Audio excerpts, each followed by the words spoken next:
Business Day to Day on Redshift Radio, sponsored by Hibbert Solicitors, Cheshire's leading law firm. Visit www.hibberts.com. Well, hello and welcome to Business Day Today with me, Liz Southall, and it is Monday the 5th of October. Welcome to the show. Thank you very, very much indeed to Hibberts for sponsoring Business Day Today, and we're very much looking forward to inviting Camille and Carolyn and Stuart and the team into our new studios. They've not been down yet, so we hopefully will get started with our once a month visits from Hibberts again shortly. Okay, today we are going to be learning all about health and safety and all that kind of jazz. We have got Rhino Safety in the studio. I was looking for some rhino noises, but I can't do any. So I'm just going to ask Kate, our guest, to make the best rhino noise she can. Oh, put me on the spot. I'm actually not sure what sound rhinos make. Do Aren't I mean? Roar or honk? Aren't I absolutely mean? No, don't you worry. We have got Katy Perry and Roar, because that's the closest I could get to any kind of wild, crazy animal noise. But hello, it's Kate Walter. How are you? Hi, I'm good, thank you. Excellent. Very good. Lovely Thank you for having us. you here. Thank you very much indeed. You've become a new sponsor of Redshift Radio. We have, yes. And potentially, if we don't scare you off today, a new presenter as well. Yes, hopefully. I've been volunteered into that by my husband. So hadn't got the guts to do it himself. So yes, hopefully, if all goes well. Simon, you could make a good presenter actually. And he went, oh no, not me, but yeah, Kate will. I was like, there wasn't even any question. He said, yeah, straight away you'll be up for doing it. So. He does tend to tell people that I like to talk a lot. I think that's where it stems from. So yeah. Excellent. Well, I'll tell you what, a little thing about this, I think us lady presenters are better anyway, because there's a lot of multitasking that goes in to managing the desk and managing the emails and talking to people and picking songs, and I think we're quite good at it, really. Some of the gents do get their little what sits in a knot sometimes. So, Kate, tell me about yourself. Oh, okay. So, we are based in Sandbach. Mm-hmm. Personally, I'm from the area anyway. I was born in Crewe, but we moved away when I was very young, and I grew up in Kent. Oh, right. But Simon's from Warrington originally, and we've worked in the area for sort of probably the last decade. Mm-hmm. And we've got two little girls, 5 and 7, who both go to school in Sandbach as well. Lovely. I'm a big fan of Crewe Alex. I've been going to matches since I was 4. Really? Yeah. Excellent. Yeah. My eldest daughter holds the privilege of being their youngest ever match mascot. She was 22 weeks old. Oh, wonderful! Oh, goodness me! So, yes, very, very sort of focused on local community things since we've had the girls. You know, things like getting involved with the school and all that sort of thing, and working in the area as well, local businesses. It's very important to us. So, yeah, quite proud of the connections and things that we've made. So. Excellent. We'll have to get you on our commentating team for the Nantwich Town matches. Or you could be our link at Crewe Alex and send us messages and updates during the games. Yeah, not great updates at the moment, but slightly miserable. But no, keep the faith. So do you go to all their home games and things? I don't get to as many now as I'd like to with having the girls, but I've been a season ticket holder in the past, and I do get there as often as I can. And does Simon support them as well? No, Simon is not a football fan at all. No, he's big rugby league. He supports Leeds Rhinos. So yes, no, he's not interested in football in the slightest. Right. Am I detecting a link to the name of the company? Absolutely, yes. Yes. Right. Yeah. So his family, his dad is originally from Yorkshire and from Leeds. So he's been supporting Leeds Rhinos since he was tiny as well. So yes, it's basically there's the link there in terms of the club, but with it being a health and safety business, we were looking at things around the themes of being strong and safe and secure, and rhinos just kind of seem to fit in. Absolutely. Excellent. Okay, well, I'm very much looking forward to finding out more about the company and what you're going to do, and so what you do. Do you want to talk us through? I know you've got some notes and some areas that we're going to look at. Do you want to share a little taster of those, and then we'll play a song? Well, I was going to talk to you just a little bit about the background of where we've come from and our experience, but then I've got 5 top tips to share with businesses for things that they need to consider with their health and safety obligations. Okay, lovely. And you're heavily involved with the Nantwich Food and Drink Festival. Yes, so absolutely. We'll talk a bit about that as well. Yes.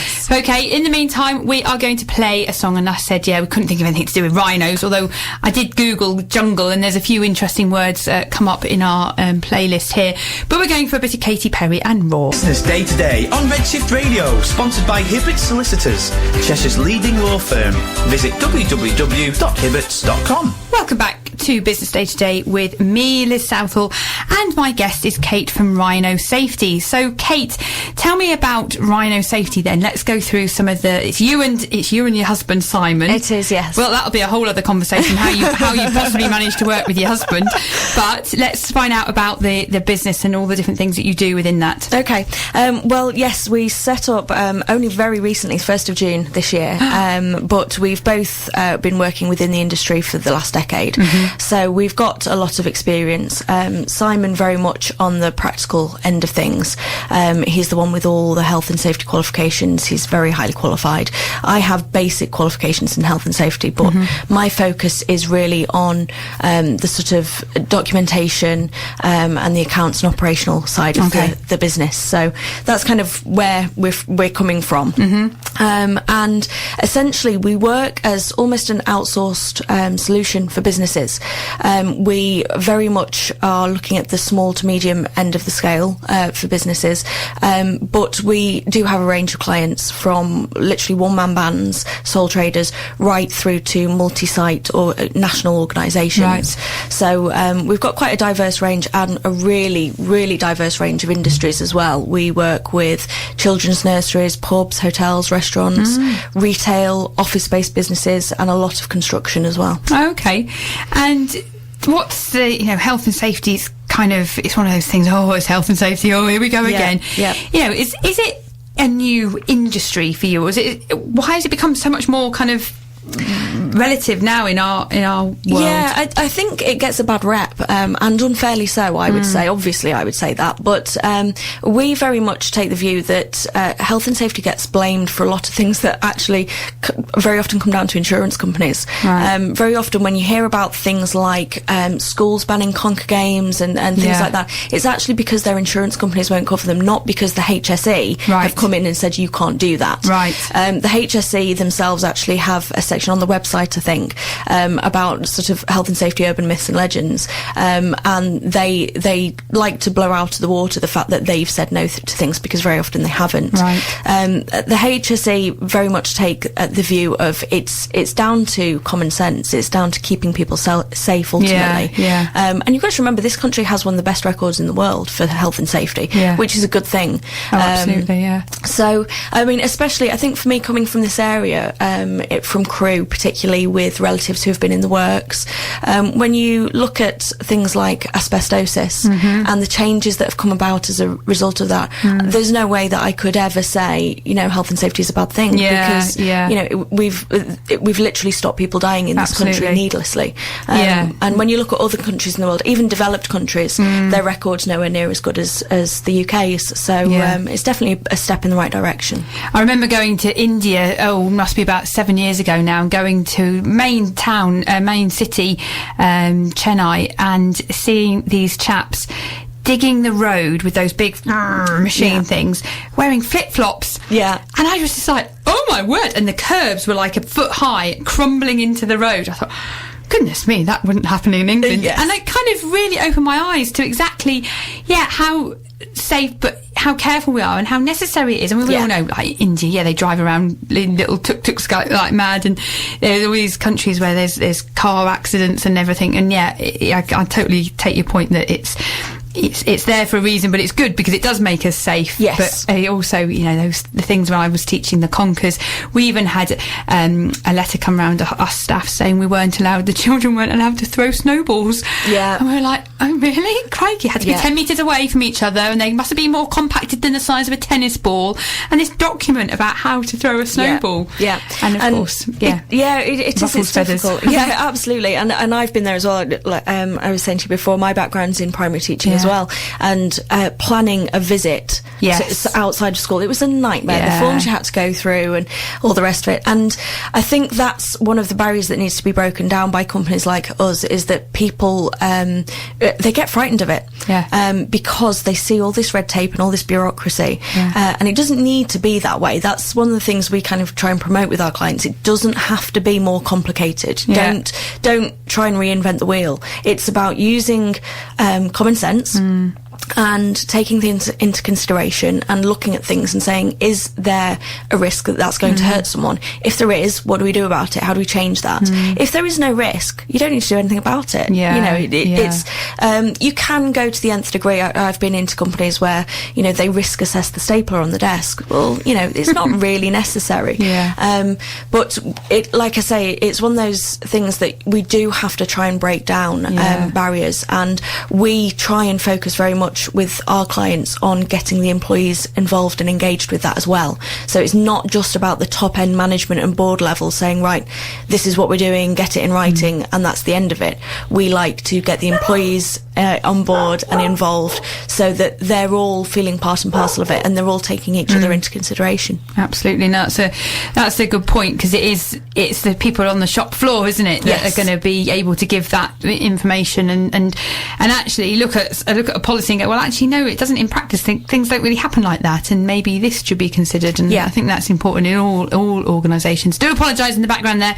Jasper the dog is here, and he's feeling a bit sorry for himself. He's got the cone of shame round his neck. He had a little operation on Friday, so he's here, and thought we'd keep him company, but he's just started barking out in the corridor. So you do you support organisations. How do you find these organisations? I mean, I've known Simon through sort of mating him for networking events, and we started talking, and he actually approached me and said, what about your health and safety? And I kind of went, oh crikey, I haven't really got anything proper. We've had our fire extinguishers checked. What else do you need? And he's come round and he's looked and he's pointed out this and that and but how do you kind of sell a slightly not very sexy product? Yeah, absolutely. It's not sexy at all. A lot of people, as soon as you say we're in health and safety, you can see their eyes glaze over. It's not an exciting subject, like my boyfriend in insurance. Great. Yeah, absolutely. It's just one of those things. To be honest with you, that's very often where our clients come from. People who sort of, for whatever reason, find themselves in a situation where they're suddenly going, hang on, we need something now. And with working with small and medium-sized businesses as well, that's very often the case, that they're expanding or moving premises, and all of a sudden they're going, well, I didn't have anything before because I didn't need it. Now I need something and I don't know how to do it. So we sort of go in and almost handhold. And we very much work on the basis of, we'll give you what you need and what you want, and no more. It's not necessary to go above and beyond. You don't get brownie points for doing extra. It's a matter of meeting your obligations, making sure you're compliant. But we offer a range of services as well, so we can do a full bespoke. We'll be your health and safety manager, but we also do things on I tend to call it a pick and mix basis. So we do fire risk assessments on premises. We can do just one-off risk assessments for things like pregnant workers or young workers. A lot of people come to us now with the growth of apprenticeships. Right. They are finding that the apprentice provider will come into them and say, right, where's your policy? Where's your risk assessment for workers under the age of 18? And all of a sudden they're going, whoa, okay, haven't got one of those. That's got me thinking. It's on that basis that very often we'll get in touch with people, and especially I think working in the local area, the networking events, it's good to sort of get to know people that even if they don't need you right now, we tend to find they'll come back to us later on, because there will always come a time where they need something. Yeah, definitely. Okay, we are going to play a bit of music now, and it's Chasing Cars by Snow Patrol. After this, we're going to be listening to Kate's top tips for health and safety. How would you like to help your community? Rotary is a great way of meeting people and helping others, and it's not as hard to join as you think. To find out more about membership or just helping, go to www.joinrotary.co.uk. Rotary, a great way to give something back. Business Day to Day on Redshift Radio, sponsored by Hibberts Solicitors, Cheshire's leading law firm. Visit www.hibberts.com. Hello, welcome back, and we're talking at the moment to Kate from Rhino Safety on the Business Day to Day show, and we've found out about Rhino Safety and all the different experiences and qualifications and such like that the team have got, and how they get involved with lots of organisations, from small one-man bands right up to big national businesses. And health and safety, like I said earlier, it's kind of not the most exciting thing in the world, but I tell you what is the most exciting thing in the world? Well, in my world, in the world of Nantwich, is all the wonderful events that we do in town. And that's one of the ways in which I first got to know Simon, through the networking and also through the support he's given, particularly the Nantwich Food and Drink Festival. And I don't know how long Simon's been involved with the festival, but I know he's kind of upped the game somewhat in terms of making sure that it is compliant, and has been very involved with the committee. So do you want to tell us about that, and maybe events in generally, because we do all sorts of events, and I think there's probably things that we need to learn as well. Yeah, I mean, it's a huge sort of undertaking, really. He has been involved with the festival, I think, 3 years previously, and obviously this year, since we started Rhino, Rhino's done all of the health and safety for the Nantwich Food and Drink Festival. It's an incredible event. 40,000 visitors over the 3-day period that it's open. It's a 4-day event for the organisers and the volunteers and everyone else helping out, because of the data set up before it actually starts. And it's a huge event. It's incredibly complicated when you start looking at all the strands you have to pull together, and health and safety is just one of those strands, but it's a big one. If something goes wrong with that many people, it's pretty disastrous for the town. So I think previously the festival had, obviously, the directors are all very experienced in different areas, but they approached Simon initially to sort of say, can you give us a bit of a hand? We're not completely sure that we're doing everything we should be in terms of health and safety. Not that they weren't doing anything wrong, but I think they wanted to formalise it a bit more. As it grew, I think it grew beyond expectations quite quickly. I think they felt that they just wanted to have it a bit more concrete, and obviously Simon, with the level of qualifications he's got, to put that sort of weight behind it is always going to be a good thing. The insurance companies obviously love that as well, to know that they've got someone who really can put the money where the mouth is, really. So yes, we're involved right from the beginning stages of planning each year. It always amazes me that for a 3-day event, that how long it takes, the planning and the organisation beforehand.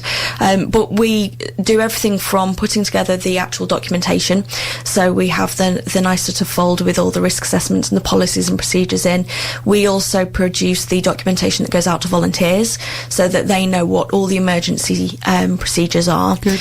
Simon also trains all of the volunteers every year, which is a huge undertaking. And this year he actually undertook training himself for event management training, which was run by the people who organise the Notting Hill Carnival and the New Year's Eve celebrations in London. Goodness. So that was amazing. That was really interesting. Yeah, absolutely. If they can't get it right, I don't think anyone could. So this year was probably the most hands-on we've been. And probably, I think it's been the biggest event so far. Yeah, definitely. And really successful. There's, with that many people, there's always going to be accidents, there's always going to be incidents, but really kept to an absolute minimum. This year seemed to be a year for lost children. Oh, gosh. It's not really been too much of an issue previously, but I think there were 3 or 4 lost children this year who were all successfully reunited very quickly. The volunteers are absolutely outstanding for that. They really know what they're doing. Lots more volunteers, aren't there? That's the key thing, I think. If you've got the manpower to be visible and to help, then you're likely to deal with issues as they arise and nip them in the bud. Yeah, absolutely.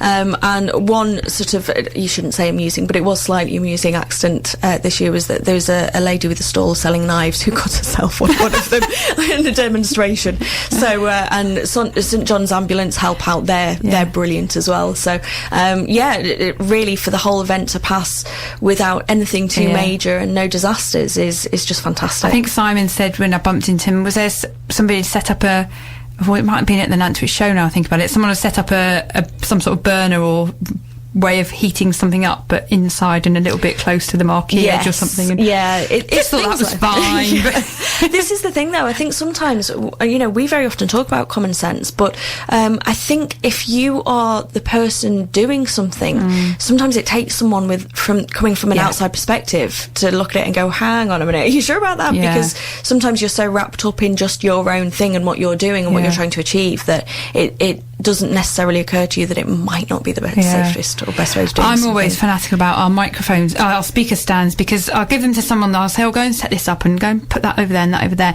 And I'll look at it and I'll think, no, they haven't spread the legs out enough and it's going to be wobbly, or they've spread the legs out but they've not covered it with a chair and put tape all around it. And people look at me like I've got two heads. I'm like, no, I don't want anyone tripping over this. I don't want my speakers to get broken, but I also don't want anyone to trip over and hurt themselves. And you do have to have that awareness, don't you? And think like a silly person. Well, that's it. You do kind of. Sometimes it seems quite. I don't know if morbid's the right word, but you have to look at worst case scenario for everything. And actually, in terms of the statistics from the health and safety exec, slips, trips, and falls are one of the biggest causes of accidents in the workplace in this country. Yeah. And it's really things that you would think are quite minor. Frayed carpets, rugs just placed inappropriately. Like you say, stands, legs to things sticking out. So it's something that you really do have to cast an objective eye over an area and say, okay, is there anything here that could hurt someone? Yeah, absolutely. And of course, where there's a blame, there's a claim, which doesn't help. I suppose it does help your industry, because obviously you've probably picked up a lot more work in the industry. That side of the business has grown hugely, because insurance companies and businesses want to not be blamed for anything. But unfortunately, everybody loves claiming. Unfortunately, that is the case. We do get quite a lot of people coming to us because they've been hit with a compensation issue, and it's. I can see it from both sides. If I was injured in the workplace, then yes, if I incurred losses as a result of that, if I had to take time off work and didn't get paid and all that sort of thing, yes, obviously you should be compensated for that if somebody's at fault. Unfortunately, I think there is this view that compensation's a little bit too easy to get, and sometimes accidents are genuinely accidents.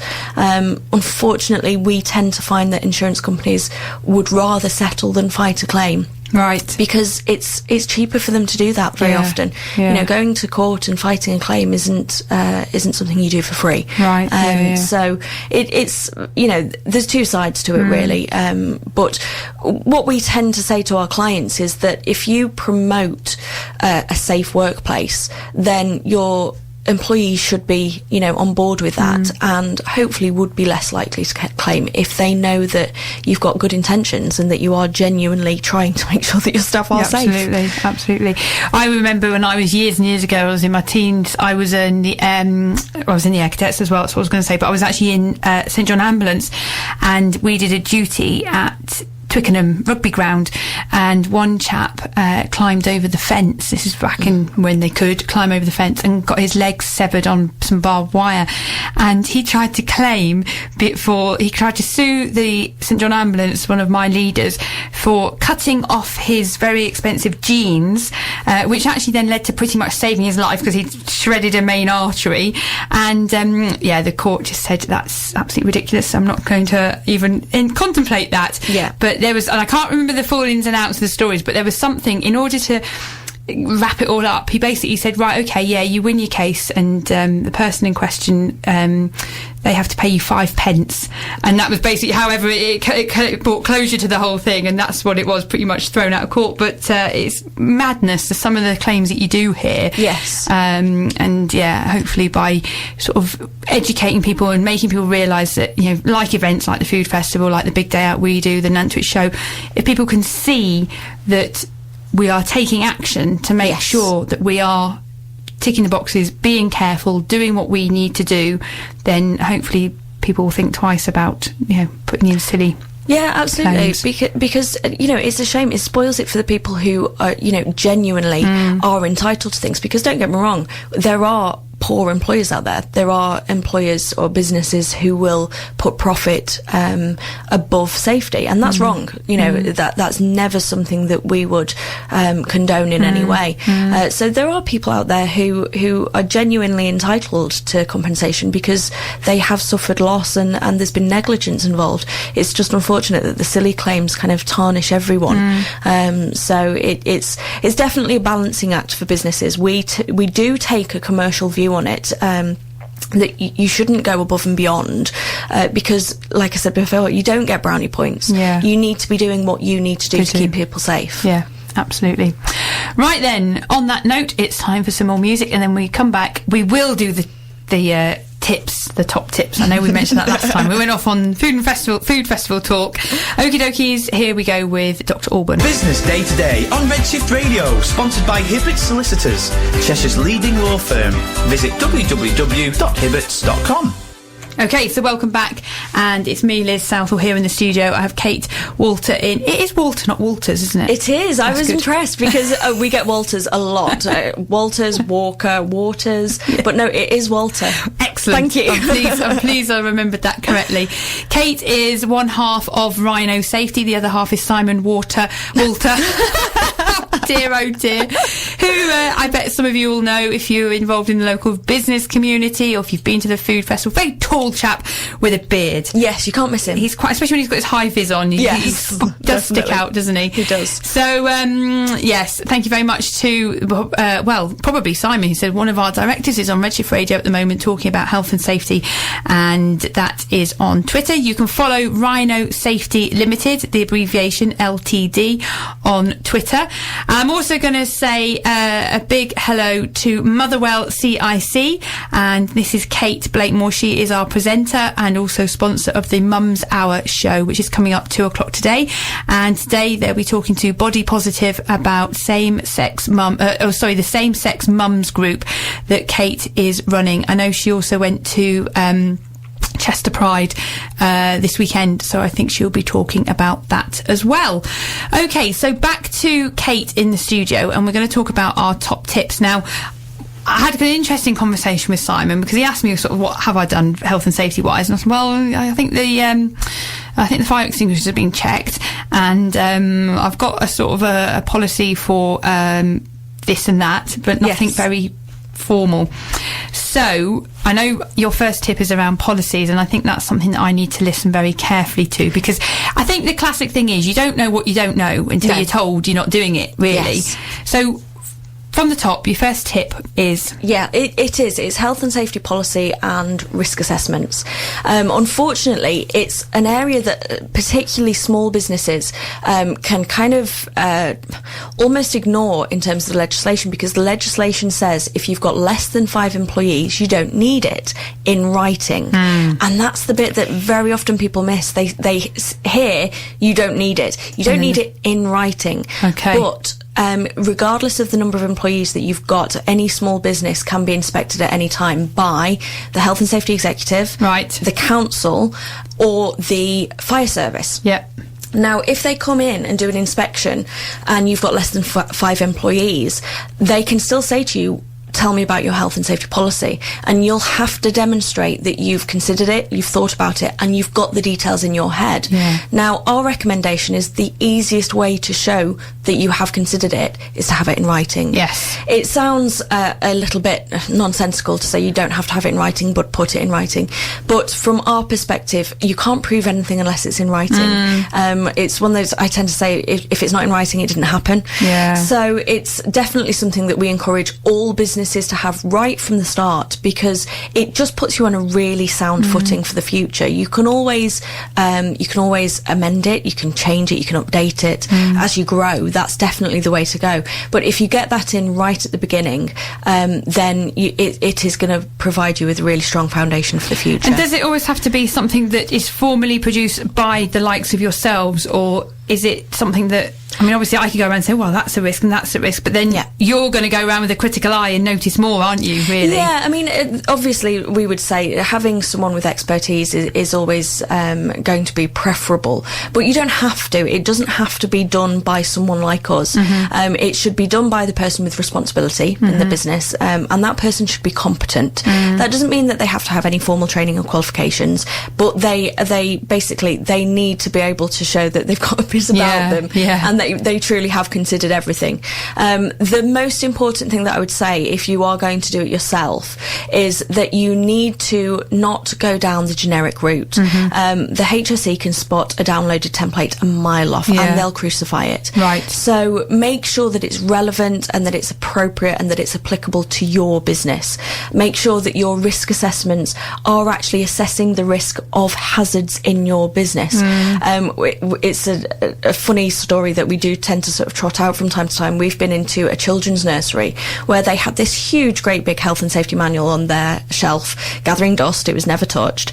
And it included a policy on forklift trucks. Oh, no. In a children's nursery, it wasn't applicable. I thought you were going to say it was too high up on the shelf and they can reach it. It was too heavy and it fell off. Yeah, I know. That would be a nightmare, wouldn't it? But no, it's one of the most common things that we see is that people have either got a company in who don't really do a bespoke service. They will just put in a load of templates, or they've gone onto the internet and they've downloaded templates that just aren't relevant. So make sure it's relevant, make sure it's appropriate, and just make sure that you are truly considering risks and hazards. So not just thinking, everything's fine in here, it's an office, so nothing's going to hurt anyone. Things like, you say, shelving, making sure that they're not overloaded, making sure that there's nothing really heavy on the top of something that could fall off, making sure that at floor level there aren't trip hazards. Things like that. Kitchen areas very often just get kind of ignored or forgotten about, but obviously they can be highly hazardous. So it's things like that to take into consideration. Excellent. Okay, thank you very much for that, and I shall look forward to working with you and Simon to go through all our various things. Okay, so next, tip number 2. The tip number 2 is looking at the documentation, because the next most common thing to happen with health and safety policies is that people write them and then, as I say, put them on a shelf and ignore them for a few years. Health and safety policies and risk assessments should be reviewed and updated at least annually, and more often if something changes. So if something happens or something changes, then at that point you should be getting all that documentation out again and looking at it and saying, do we need to change this? You don't have to change the whole lot, you don't have to rewrite the whole thing, but just change the bits that apply. And like I say, this is something that very often falls by the wayside. People think, I've either written it myself or I've bought it in, or I've paid someone else to write it for me, I can forget about that job now, it's done. But it's not. So if it can be as simple as things like, have you brought a new piece of equipment into the office, or has a member of staff become pregnant? At those sorts of times, that's when you need to be looking at it. And if nothing changes and nothing new is brought in, there are no accidents, then you need to do it after 12 months anyway. Okay, good stuff. Let's have one more and then we'll pause for a bit of music. Okay. Well, the third tip that I think you'll be in on this one, interested in this one, is to do with fire extinguishers. And it's one of those areas that fire risk assessment of premises, there's lots of urban myths out there about them. Fire extinguishers need to be serviced annually. I think most places now are pretty good on the fact that they now should be all red casing, and they should be wall mounted or in those little red plastic trays that you see. It's funny actually, because our daughters, like I say, they're 5 and 7, we went on holiday and my eldest was saying, Daddy, look, that one isn't on the wall, and it's not in the tray either, that one's wrong. And it's funny the things they pick up on. But fire risk assessments is an area that a lot of people assume that if they don't own the premises, they don't have to do it. That's not the case. It's the occupier's responsibility.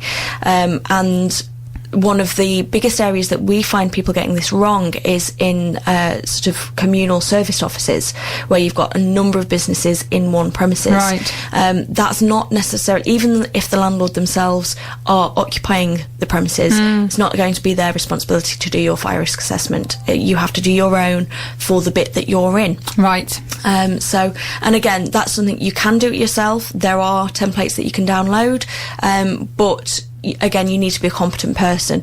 The fire service are very good at helping out, and they're also very good at recommending that people go out there and get people like ourselves in to help them, because it's quite a tricky area. Fire risk assessing a premises is not the most simple of jobs. No, and gleefully showed Simon our fire extinguishers and said, oh yes, look, see, these are all fine until 2019. And he said, no, Liz, that's when they have to be completely replaced. They're actually now need to be serviced. And I'm like, oh, yes. Okay. Yeah, that is, again, it's an area that can be completely forgotten about because you do kind of, you get your company in who bring the fire extinguishers in, they put them in the right place for you, and you get a nice little sticker on them that will give you a date a few years down the line. You think, yep, that's a great job done. But yes, they do have to be serviced annually. And a year comes around so quickly, doesn't it? It does. Ooh, crikey. And I can imagine with small businesses or new businesses, it totally is not what you think about, because I don't know how much it cost us, but to have them all serviced and stuff, and I was like, crikey, well, I wasn't expecting to do that. And and anyway, but yeah, it's very, very important to do that, and particularly in our environment with all the electricals and things around as well. Yeah. Okay, let's pause for our last song, and then when we come back, we're going to finish off our tips number 4 and 5. Business Day to Day on Redshift Radio, sponsored by Hibbert Solicitors, Cheshire's leading law firm. Visit www.hibberts.com. Welcome back, and we're moving on swiftly to tip number 4 from our health and safety expert in the studio with me now, Kate from Rhino Safety. Where are we up to? Right, so tip number 4 is to do with people, actually, and risk assessments. Very often people assume that risk assessments are for things, equipment, actual items around the office. But it's important to bear in mind that very often you're having to risk assess the people in your building as well. Now, one of the things that I thought I'd pick out for today is, particularly with being here at Redshift and the fact that you've got volunteers, and we were talking about the Nantwich Food Festival and volunteers, just because someone isn't necessarily your employee doesn't mean that they are not your responsibility. Yeah. It's important for companies to know that anyone who's on their premises falls under their responsibility with health and safety obligations. So any visitors, any volunteers, any work experience students, things like that, you need to be considering them as a sort of holistic approach to your health and safety. Okay. And one of the things we very often come across, as I said earlier, was to do with apprenticeships, because lots of small businesses now are recognising how beneficial apprenticeships can be to their business. And I think particularly in this particular local area, we certainly know a lot of small to medium businesses who make really good use of apprenticeships. And young workers, any worker aged 18 or under, need to have specific risk assessments done for them. One of the most interesting things is that they aren't allowed to evacuate themselves in a fire situation. Oh, right. So they have to be evacuated by someone else. And that's something that a lot of people don't realise. And if you've ever got a situation where those people could be a lone worker, that's something that you have to really take good consideration over, because obviously you can't have someone who is lone working who can't evacuate themselves. Yeah, absolutely. So those sorts of things are important to take note of. Yeah. We had one lad who came in the other day, Josh, and I was like, oh, Josh, oh, crikey, I've got to go out. Oh, bother. Right, he said, it's all right, Liz, I'm 18 now. And I was like, oh, yes, excellent. Magic number. Yeah, leave him to it. But yeah, it is a big worry, and I certainly, do. I'm very careful to make sure that either myself or another adult is always around when we've got youngsters in, and fortunately we have got a great team, and people do sort of put their hand up and come in and mind these very capable 16 and 17 year olds. But I think that's part of the problem, because they are, I've worked with apprentices in the past. One in particular was over 6 foot and towered over me, and it was it's hard to sort of think, oh, actually this person is below the age of 18 and does need to sort of be taken care of, as it were, when actually they're perfectly capable, very often driving and getting themselves to and from. Exactly. But in the eyes of the law, they can't be given that level of responsibility over themselves. So absolutely. It can seem a bit patronising and condescending, but you absolutely, companies need to take that into consideration and have the documentation in place. If you have an apprentice, then more than likely the company that is running the apprenticeship for you will be asking you for that documentation very early on anyway. And we've had lots of clients coming to us in that situation asking us to get that documentation ready for them. Okay. Right then, our final tip. The final tip is, it's more of a general one really, and it's just to say that health and safety should always be a work in progress. It's never done. It's never one of the jobs that you can tick off your list and say that's done. All of your documentation should always be working documentation. It shouldn't be sat on a shelf, or worst still locked away in a cabinet, which I've seen many times in the past. It should be out, it should be available. Your staff should know about it. They should have read it and signed to say that they're aware of it. Okay. And it's just something that you should, you know, on a very regular basis be thinking about and thinking, is that still right? Do I need to change anything? Is there something that isn't applicable? Do I need to add something entirely new to it? So I would suggest for all small businesses to sort of, even if it's only in their head, diarise a time each month where they just give half an hour's consideration to their health and safety and whether or not anything has changed, whether or not there's anything new, or even it could be that something has disappeared and it's, you know, no longer needed. But just to make sure that you can show if anyone ever did come in and have want to inspect, or if there was an accident, just so that you can show that it is something you've been mindful of and paying attention to on a regular basis. And that's going to stand you in good stead if there was ever that dreaded claim. I think I might just insert that into our monthly newsletters that we're starting for our presenters. Your excerpt from the health and safety manual this month is? Yes. Yeah, it is. It can sound a bit tedious, but it's just, you know, there are so many other areas of business that business owners would never ignore. You know, you always check your accounts. Yeah. You always make sure that, you know, you're looking at your P&Ls and that sort of thing. And health and safety should be right up there with that. Yeah, no, I agree. No, it's been really interesting actually, and talking to Simon a few weeks ago and yourself today, I've certainly opened my ears to a few things that we absolutely must get straight here as well. So thank you very, very much indeed, Kate. I'm very much looking forward to you joining the presenter team, assuming I've not scared you off. No, absolutely. I've really enjoyed it. Thank you so much. Kate's going to stay with us and we're going to get her straight into local lunch, and don't expect lots of stuff about the local goings on, because that'd be a bit mean, but I am going to show her the ropes and pressing the buttons and picking some songs that she would like to hear over the course of the next hour. So if you do want to send us a message, then 01270 262 262 is the text number. If you'd like to be a guest here on Redshift Radio, on the business show, the charity show, Scarlet Ladies, The Good Life, all manner of different programmes, or if you've got children that would like to get involved with our school programmes as well, then please do get in touch with us. You can email studio1@redshiftradio.co.uk.